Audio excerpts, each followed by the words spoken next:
Hey guys, so this is Novel Paradigms, and this is from a brother's perspective. So we have some great men from Birmingham, and we're getting their perspectives on family, relationships, co parenting, all of it. We want to hear what Black men are actually thinking. So this is the panel here, and we're going to let them introduce themselves. Of course, I'm Val, your girl, and let's start at the end. My name's Christopher Neely. Uh, I am married. I've been married 7 years. I've been with my wife now 10 years. Um, Three beautiful kids. What I do as a profession, I'm a sales director for a company called Thrive. So I'm over marketing and advertising, and I help small business owners grow their brand.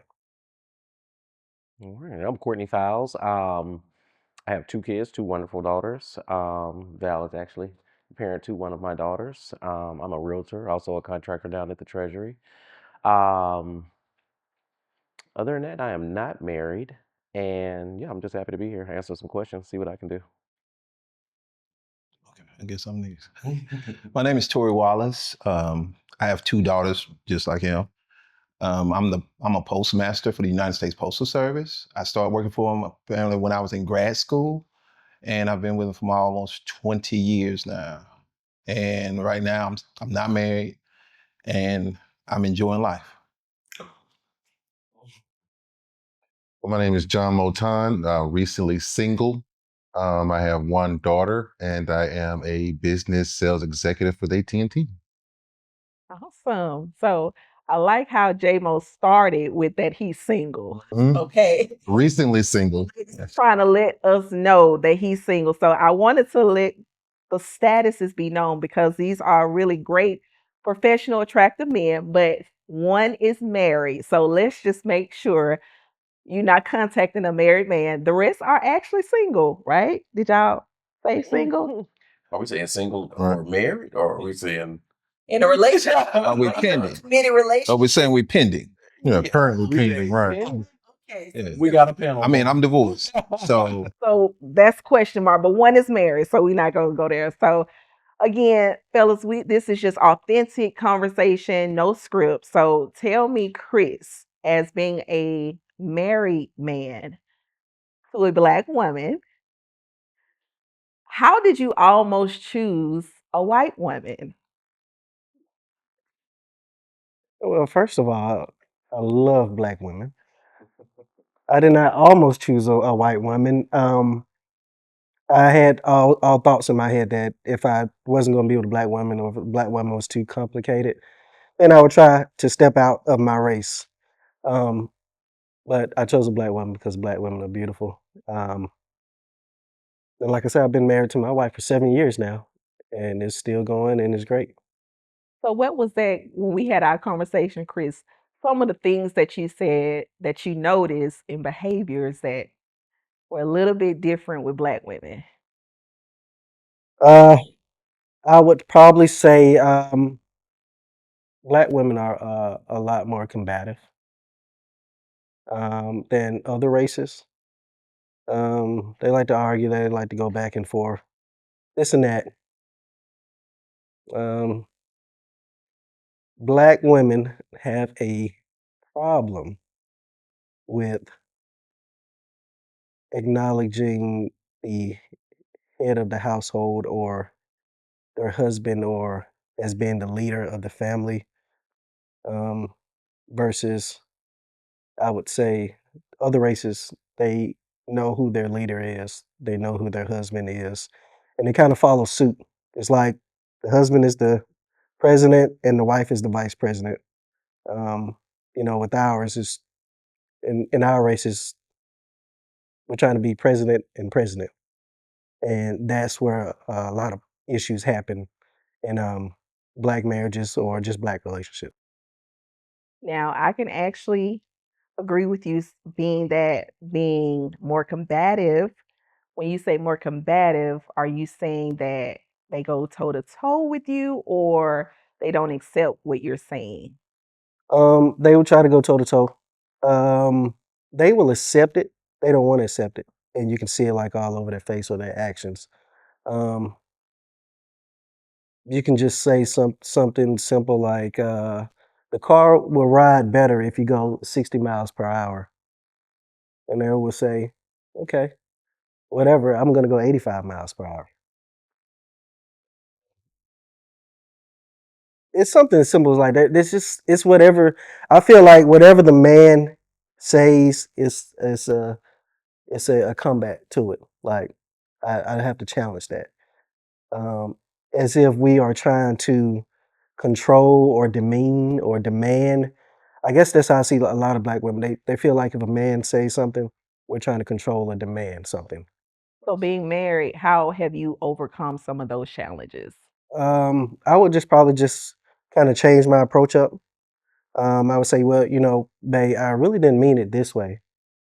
I was just really kind of telling you, based on my experience, what would be the more safer way because I am protective or I care about your well being. So let me tell you, so watch out for this. Watch out for doing instead of doing this, do that. In that approach. So it's just really just about approach. Maybe it could be my tone. The delivery. It could be my tone. Okay. I may come out, being aggressive. So with my wife, she's a girly girl, so she wants me to always be nice or say baby this or please this, and I'm not gonna say please. Like, but it's just my delivery. I would just kind of soften up and say, hey, baby, you should do this, and she would receive that a lot better versus me saying, hey, go do this or yeah, you should do this. But I got to put like some kind of compliment in front of it or on the end of it. Yeah. So with positive images as well, fellas, tell me about the first woman that gave you the first image of a black woman and how has that image reflected in other black women?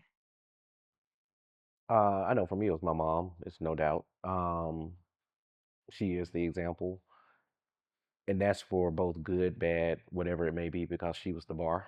Um, as I've grown up, I've learned different things and being able to see as an adult and a parent some of the things that she was going through, some of the things that she was doing that when I was younger, I might have thought were trivial. And why are you going through all of that? Why are you just let me be a boy? Let me just do what I'm going to do. Um, but knowing now that I can look back at some of the things that were going on with me, whether that was my mom taking me to get a haircut, my mom taking me to baseball practice, basketball practice, football practice, whatever practice it was. She had me playing violins, pianos, every single thing that I was doing. It was just based on my mom's drive and her doing it for me. I had a father, he was there, but my mom was the one doing all of the running. So for me, I guess the example that I always saw was a strong woman who just goes above and beyond to do whatever it takes. Now, at some points, there were some things that probably we couldn't afford to do, or I should have been able to do, to be totally honest. But my mom was going to make a way. So, I did learn from her that just basically how I want to treat my children rather, because I have two girls, and also some of the struggles that women go through and the things that they have to take care of on their own and how you have to appreciate those things. So for me, the bar was pretty high. Um, but at the same time, I do know how I want a woman to be treated, and I know how I want my girls to be treated based on what I've seen from my mom. So when you said a strong black woman, we get a lot of negative undertones connecting black women with being strong. So with you showing that reflection positive in your mom, is that a negative or a positive for black women being strong? It can be a little bit of both, to be totally honest. Because like I said, that was the bar that I saw. And that doesn't mean that I'm going to go out here and find a woman that is just like my mom. And it doesn't mean that my mom was perfect either. It just means she did the best that she could do for me. Some of the things she absolutely should not have done. And so I don't expect a woman to come out and do some of those things that I now know, hey, let's pump the brakes on that and let's do it another way. But at the same time, like I said, just with some of the females that I have talked to, kind of piggybacking off of what you said, a lot of times it's about some delivery. A lot of times it's about women and not being able to trust a man to trust his decisions. Because I saw my mom trust decisions from my dad. And don't get me wrong, he wasn't the worst. But at the same time, she trusted certain things just to try to make peace. And a lot of times it backfired. So now some of these women out here now, a lot of them, they don't trust a man to make that best decision for them because they've seen men do all sorts of stuff. Some men get out here and just do it all. We're all young. We've all been young men. We've all done some wild stuff. But at the same time, I know what you're talking about too, not on the level you're on because you're married, but at the same time, I do know that there are a lot of women out here who will give you a lot of pushback off the jump just based on what they've been through and what they know they cannot trust out of a man. So for me, it takes patience. I've seen it with my mom. I've seen it with females that I've talked to. I know that I just got to be patient. I have to deliver it in a certain way. The way I'm talking right now is the way I try to talk, even when I'm having a full blown argument. I've gotten to that point because you have to be able to deliver. And a lot of times it's not about winning. Sometimes it's just about being heard. And if I can be heard, whether I won, lost, whatever the case may be, me and Val have had incidents where all out brawls on the phone, somebody hangs up the phone. It may take a day or two. It may take a week or two. It may take a month. No, it wasn't no But that was a fun. long time ago. That was a long time ago. No. That's not anything recent, but it may take a while. But by the time it comes back around, I know she's heard me. I've heard her. We can agree to disagree, but everybody heard what the other person felt. And the next time this comes up, we already know this is what you can expect. So, you know, So piggybacking off what you said about being a strong black woman, I know we've talked about the challenges with your dad. So with the actions of your father, a man, did that require her to have to be strong? it did. It required her to be strong. She was already strong, and I think that, back then, we probably had more of gender roles going on, and some of those gender roles were good things, to be totally honest.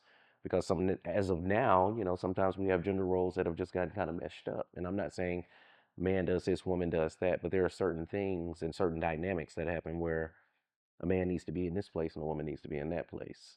But everybody should have an opinion, So just based on what you're saying and just having the stronger I guess what having a strong female figure in my life and my dad being the person he was, it did form me, but I could have gone one of two ways. I could have either gone the route of I'm gonna be exactly like him, or I could have gone the route of being exactly like my mom.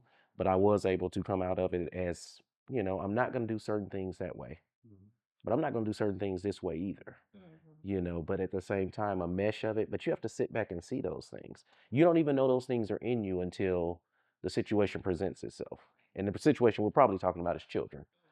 I never knew I was going to be a good dad. I never knew that I was going to be the most involved dad. I didn't know those things until I got my girls. And at that point, that's where I really realized, hey, some of that stuff he did, I'm going to do it different.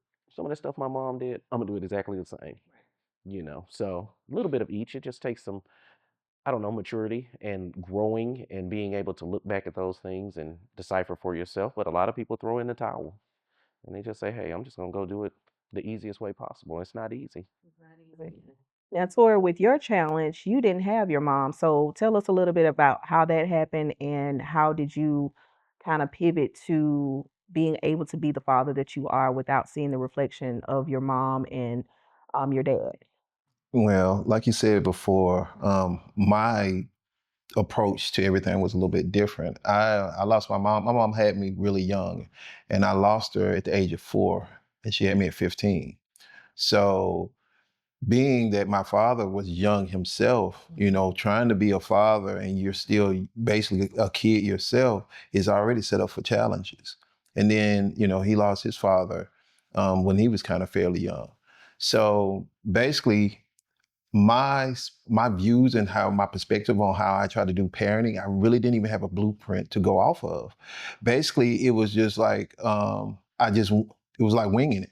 Mm-hmm. The only role model that I had to push it, well, I had several. One was my grandmother, who was influential over me. I had my aunt that was influential over me, but the main person that was really influential was my great grandmother. Great.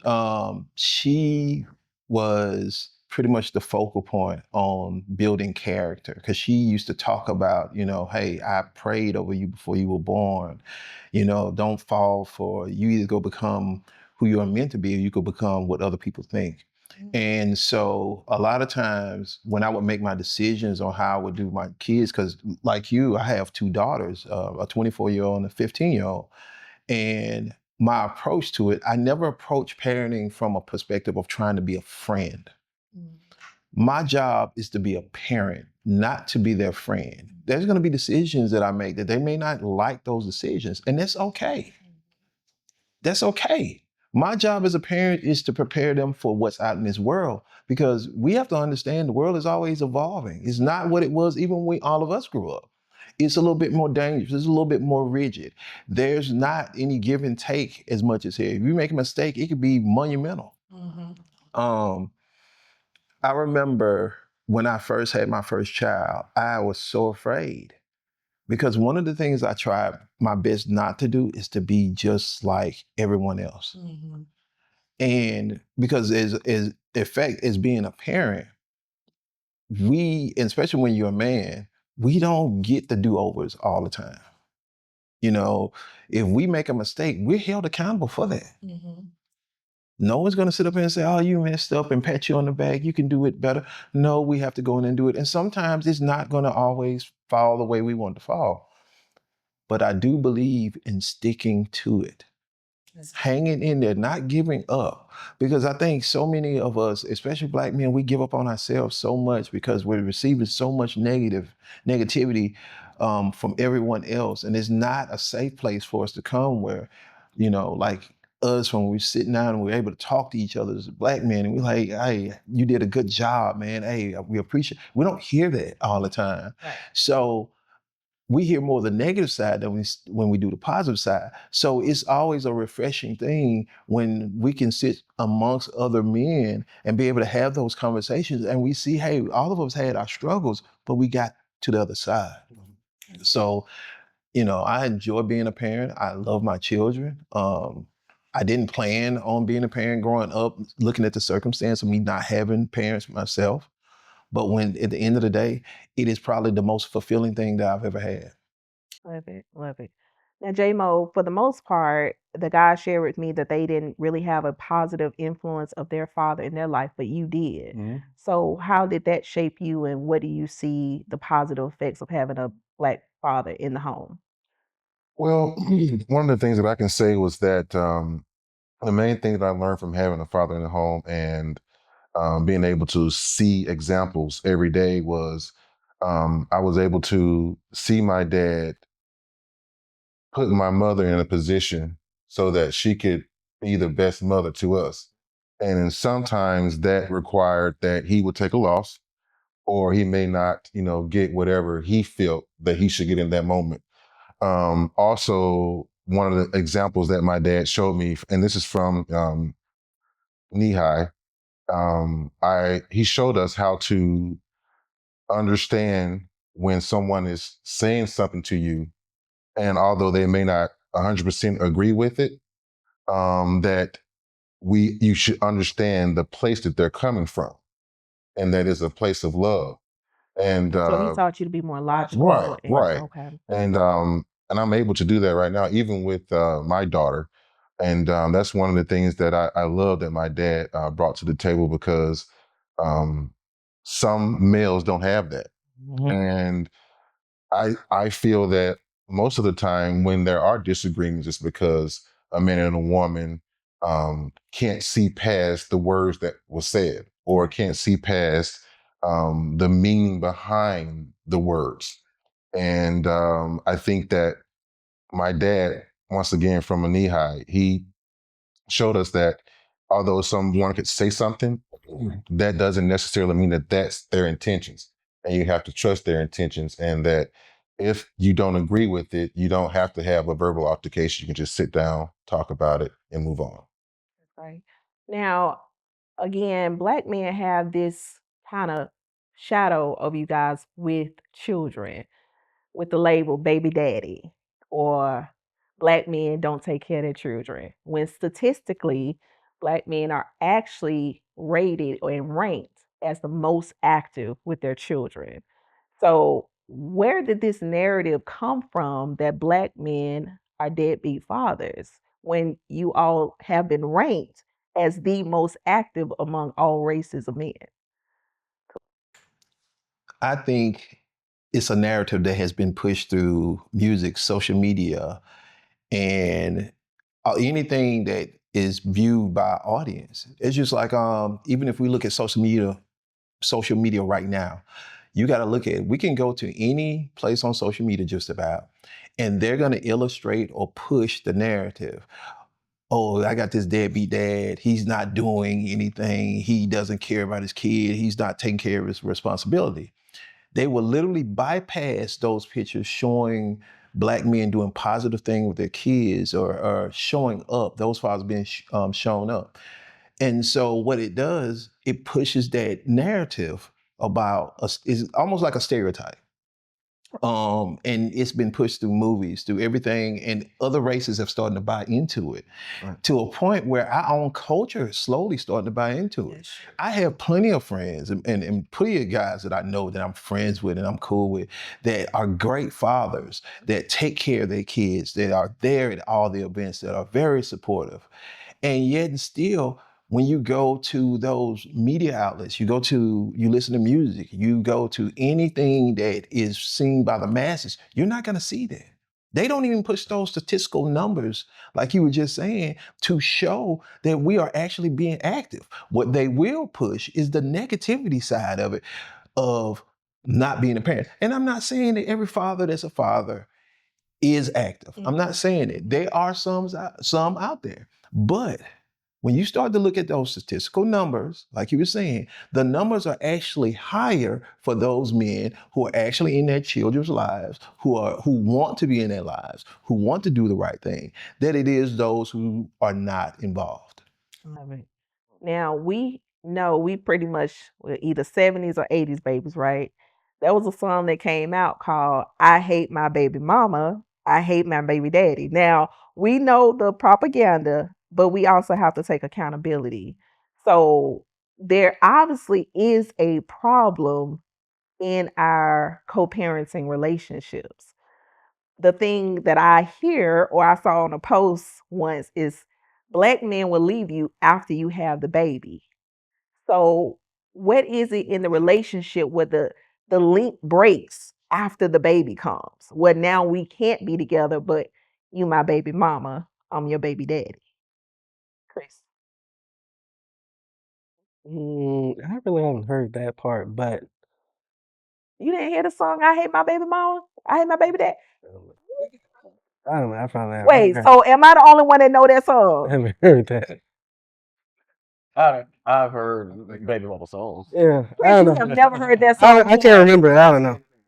Okay, But that was actually a song. I mean, after we leave, just Google it. I mean, it existed and it went.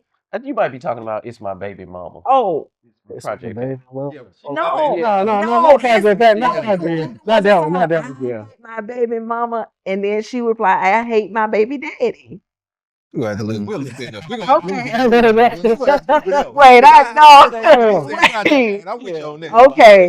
Somebody else knows that song. It ain't just me. I'm like, Cause I remember singing it. I ain't had no kids. I was still a kid, but I was singing that song. So, but what is that? Where we were in a relationship for 2, 3, 4 years, and now that the baby has come, we can't get along. Well, I really never experienced that because when I had my first child, the mother my kids, we were still getting along, um, and we were still in a relationship. She wanted to further the relationship as far as like getting married, and I would probably say for me, I wasn't in a position to where I wanted to get married, or I didn't see that us down the road being married to each other because we just had bad energy here or bad energy there, positive energy here, but I just didn't see marriage, right? And so I think that because I didn't see the next level in her mind of the relationship, it caused turmoil back to me. So you couldn't see that prior to the birth of your children? I mean, no, I didn't see it. You know, sometimes you just have babies, you know, not planned, but they just happen through relationships, right? Through love. But I'm not saying that I just didn't see it. I just didn't see that in her. And You know, for me in my situation, I think that caused a lot of issues when I had my kids. You know, that kind of detoured me to go away, which I didn't go away, but it just caused a lot of conflict and bad energy. And I had to suffer through that, you know, because it becomes like, since you're not going to be with me, you're not going to be with us. And I heard that so much throughout my time. Like, it's like we come as a package. When I didn't meet you as a package, I met you as an individual, but now you're going to place my kids with you. Since I'm not going to be with you, I can't see my kids. And that's a big issue. Um, I'll probably say in life, but I wouldn't say in our community, but just Overall. overall. Right, You know, the right. reason why some men fall short, some men just go away and not be with their kids because they can't deal with the mother of their kids, and vice versa. Um, but you know, overall, it just really just like takes a disciplined man that knows what he wants and knows what he wants to do with his kids, regardless of the other person's outlook or ways. You know, you just have to want it. You know, and for me, I'm going to be a dad. I'm going to be a father, and I'm going to be there through everything, regardless. You know, um, and sometimes it hurts, sometimes it's hard, but you just got to fight through it. And eventually, you'll see the light at the tunnel through effective communication or trial and error. Let me try this. Um, let me try this approach with her. And it really kind of, what I really realized is that it boils down to just acknowledging that she is the mother of my kids and respecting her as the mother of my kids. And then things would kind of smooth out, not just because she just dogged me out, let me dog her out back. You know, that wasn't working for me. And she said, you know, well, Chris, you know, I am the mother of your kids, you know, show me a little respect. You know what? You're absolutely right. So I wanted to ask, so is there an issue with getting married first and then having children? And that way you've already seen this is the woman that I want to have my children with, instead of not seeing your wife and you already have brought children into the world. Why can't we do it that way? We can do it that way. It's just that sometimes we're doing things that we shouldn't be doing the right way, and things happen like having kids before marriage, right? But as you get older, as I got older and I'm married now to my wife, of course we got married. We dated and we got married. Then we said, okay, let's have a baby. You did it I did it. another way I this did time. another way, and I did it the Got right you. way. Okay. You know, And Courtney. Well, and this is just going back to the other question that you had as well. Like, why is it that when the woman gets pregnant, or has the baby, the man possibly leaves or wants to leave? I think for a man, and I know it's for a young man because we're really talking about baby daddies are really kind of created from relationships that have not really gone on long enough to even be married. Right. So normally when you have that child, it may be after 6 months, a year of talking to this person, and we all know the first 6 months, a year is just that's fun time, and it should be more serious. But honestly, I'm speaking as from a young man's point of view. Not that I'm a young man anymore, but when I was a young man, Long time. you were just yes, you were in it, and that's what you were doing at the moment. And you can. It's one thing about it when a man hears those words, "I'm pregnant." Oh man. And you're 24, 25 years old, and you've been talking to this woman for a few months, and you hear I'm pregnant. It's like the whole relationship just got so real Yeah. that you're like, whoa, now I wasn't trying to do all of that. That's not what I was trying to do. At that point, I can't speak for the women, but I know women at that point a lot of times think like, oh, well, we're gonna have to go gung ho. We are going to have to try this. We got to try it now because I'm pregnant. But for men, we get so nervous that it's like, oh, well, now I got to go because we really feel like You weren't in there all the I way. wasn't in there all the way. Yeah.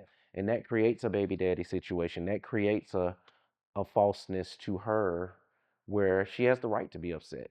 I have two girls. If one of my girls were to get pregnant and all of a sudden the guy is like, hey, well, I wasn't trying to do all of that. She's gonna be hurt. I'm gonna be upset. She's going to be hurt.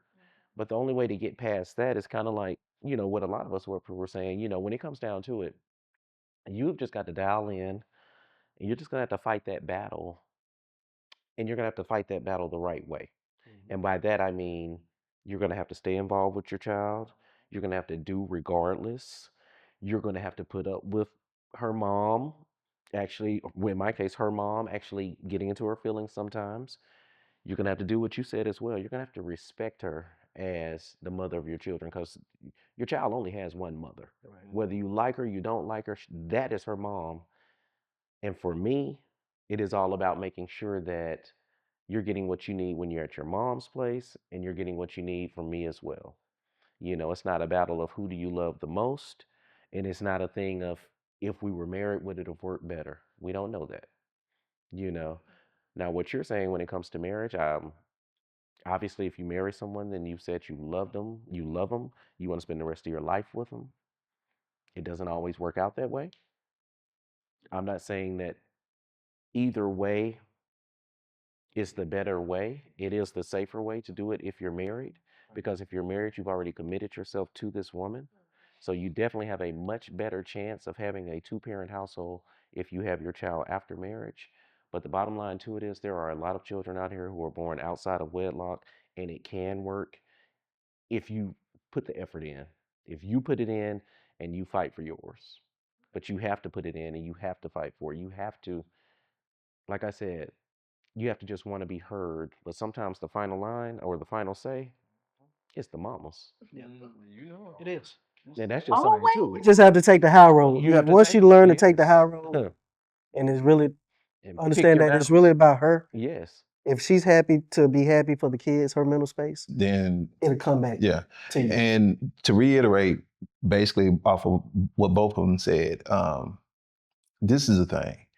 When you're young, being a parent is the last thing that we're actually thinking about. Yes. So, the problem is, like he was saying before, when it comes to fear factor, because a lot of times people don't look at having a child from a man's perspective. A lot of times, well, you shouldn't have been doing this. Well, the fact is, yeah, we shouldn't have been doing it, but we did.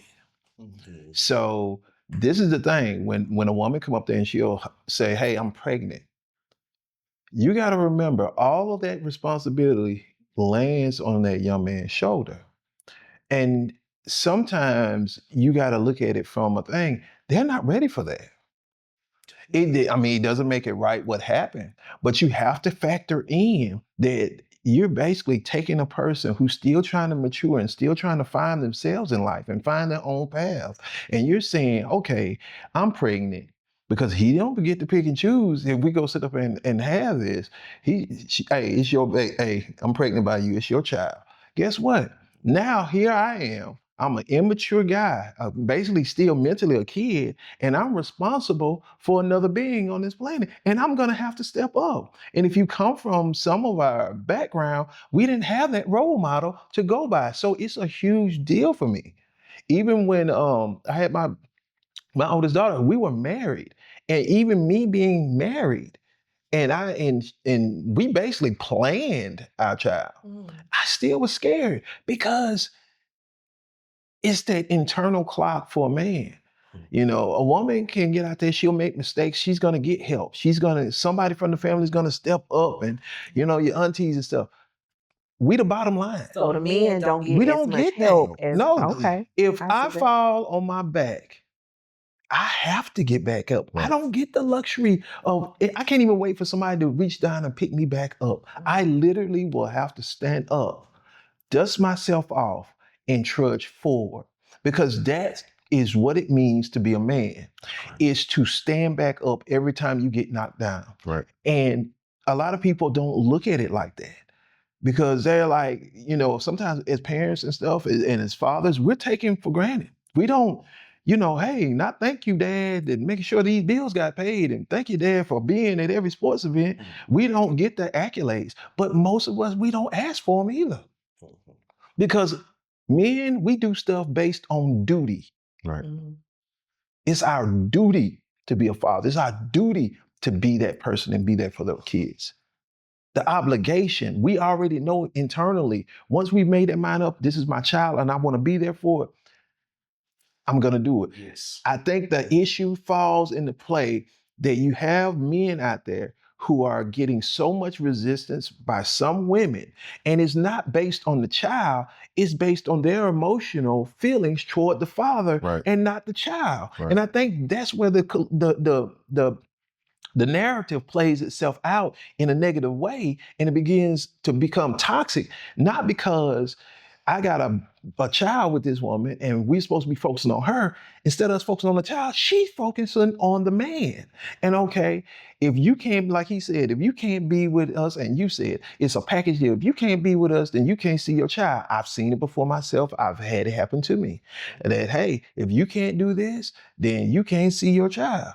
So as a man, what are you supposed to do? Because you only got two options. You're going to either keep driving forward and hanging in there, or at some point, he's going to give up. And that's how a lot of the scenarios play out when they say, oh, y'all got a deadbeat dad. Okay, you can say you got a deadbeat dad, but what happened that orchestrated him to get to his place?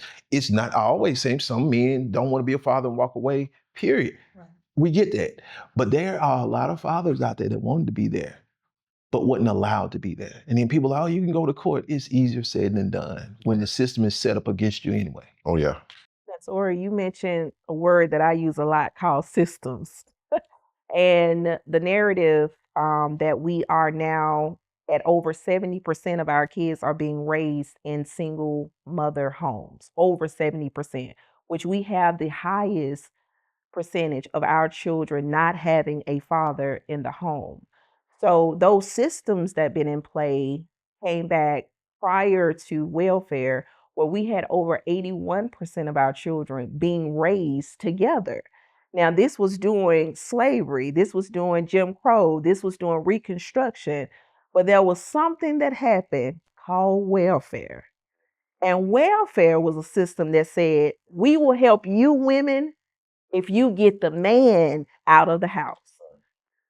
Somebody created a system knowing the end result that if a man is not in the house, the women are likely more stressed and have more responsibility.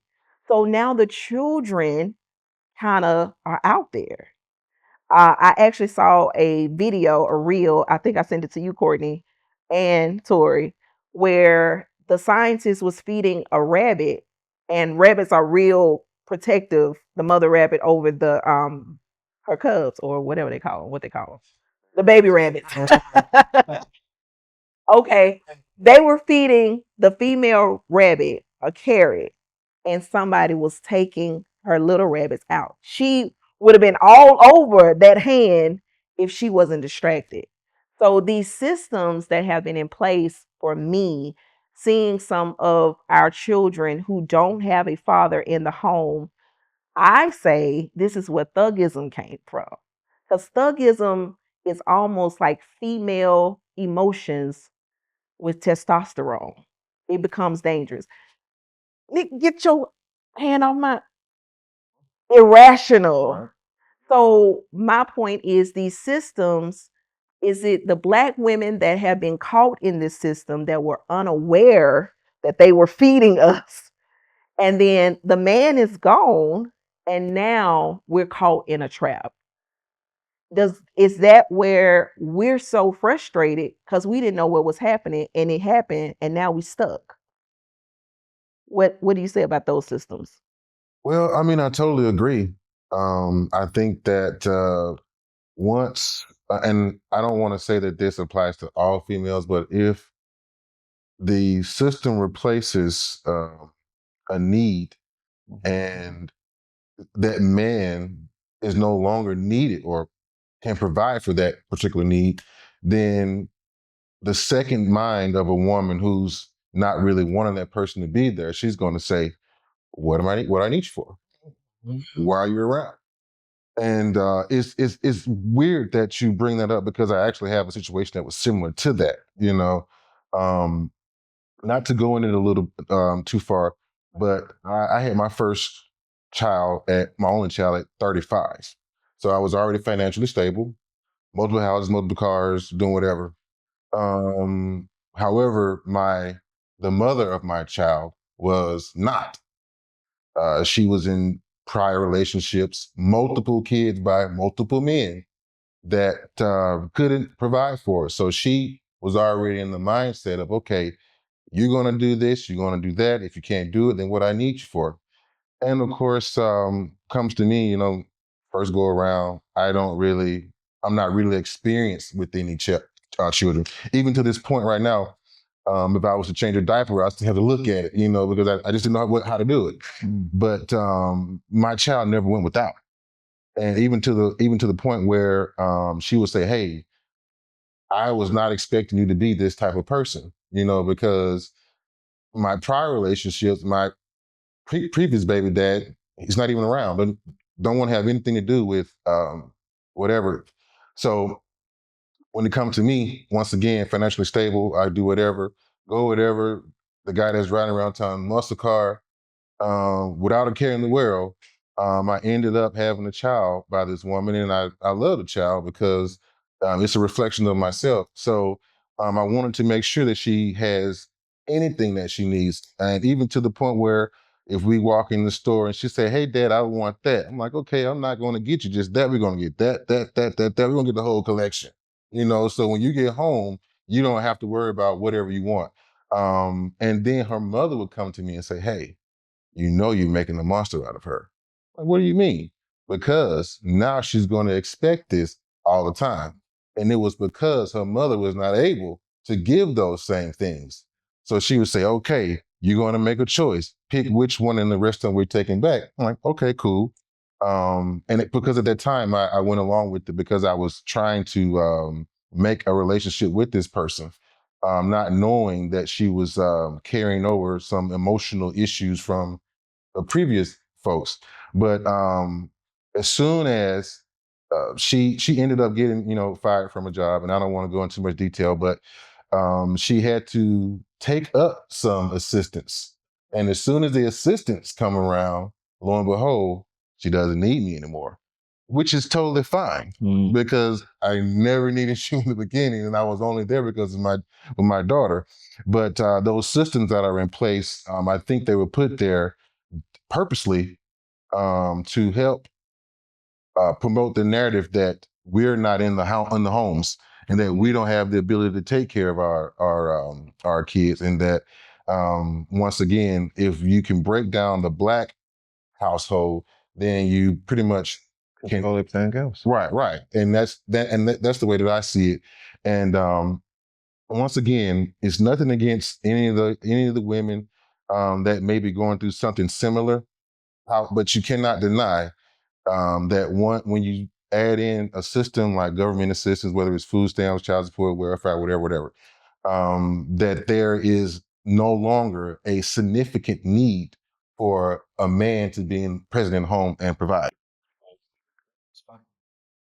So, guys, as we wrap up, I want to ask you on your personal journey of discovering the father you are, the man you want to become, possibly the husband that you want to become. What do you think if you had from us as Black women that we would be able to communicate and grow better together? Starting with Chris, and we'll go all the way down. We start jumping. Okay. Okay, what was the question again? Courtney. I was going to make sure. Okay, Courtney. Yeah. Um, I know for me, because like I said, I've had a rough time with one of my child's moms. I've had a very much smoother time with my other child's mom. It's just hard work to get to that. I think it's communication. I think communication is huge, and I mean, you have to communicate even when you don't want to communicate. You have to communicate even after a flat out blowout argument. You have to still try to have that communication in. I don't care if it's a text, a phone call. Hey, let's have a meeting. Hey, you have your husband, bring your husband too. Hey, let's all of us talk. There just still has to be something to let really the other parent know I'm not going anywhere. I'm gonna do what I can do. And just speaking on behalf of, just children's fathers where parents are not together, there are certain things you have to do. And for me, I've been up and I've been down, and there are times that I was able to pay for certain things and financially be in my children's lives to a way that they could get everything that they wanted and they needed. And there were times that I did not have it. and I was not able to get them what they needed. I was not able to even send the money that I wanted to send or send money at all sometimes. But at the same time, as a man and as a father, there are two parts to being a parent. One part is the financial duties. The other part is showing up. And I think me and Val have talked about it before where would you rather, it's a shame to even say, would you rather have a dad that shows up but doesn't have any money or a dad that just sends you a check every month but never shows up? For me, if you have to take one or the other, then you have to be able to take that as a woman and don't be upset at the fact that you're not getting the other part to the point where you just want to cut off communication and make it hard on the daddy. But as a man, you need to do one or the other and preferably both. One thing about it, just because you don't have to give financially does not mean you don't need to show up to that baseball game. Sure. You can't show up and take them to school, take her to school. You can't just show up. Just show up broke if you have to.